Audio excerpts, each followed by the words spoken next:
వీడియోలో కొన్ని list methods కోసం డిస్కస్ చేద్దాం. And first reverse method. So ఏదైనా లిస్ట్ని మనం రివర్స్ చేయాలనుకుంటే లిస్ట్ నేమ్ డాట్ రివర్స్ అని ఇస్తే లిస్ట్లో ఉన్న వాల్యూస్ అన్ని రివర్స్ అయిపోతాయి. ఆ లిస్ట్లో ఏ డేటా టైప్ ఉన్నా కూడా వాల్యూస్ అన్ని రివర్స్ అయిపోతాయి. And next minimum and maximum.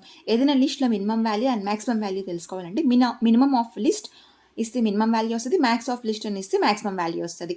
అది కూడా ఏ డేటా టైప్కైనా వర్క్ చేస్తుంది. And next sort method. మళ్ళీ ఒక లిస్ట్ తీసుకున్నాను, లిస్ట్ డాట్ సార్ట్ అని ఇస్తే లిస్ట్లో ఉన్న వాల్యూస్ అన్నీ సార్ట్ అయిపోతాయి.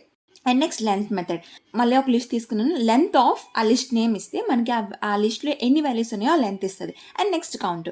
లిస్ట్ తీసుకున్నాము, list dot count of value ఇస్తే ఆ వాల్యూ ఆ లిస్ట్లో ఎన్నిసార్లు రిపీట్ అయిందో మనకు ఆ కౌంట్ ఇస్తుంది. And next index method. Same like ఒక లిస్ట్ తీసుకున్నాము, లిస్ట్ డాట్ ఇండెక్స్ ఆఫ్ ఆ వాల్యూ ఇస్తే ఆ వాల్యూ ఒక ఇండెక్స్ మనకి ఇస్తుంది అనమాట. సో ఇంకేమైనా డౌట్స్ ఉంటే కామెంట్ సెక్షన్లో మెన్షన్ చేయండి. నెక్స్ట్ ఇంకా టపుల్ మీద వీడియోస్ అప్లోడ్ చేస్తూ ఉంటాను. Please stay tuned. ఓకేనా?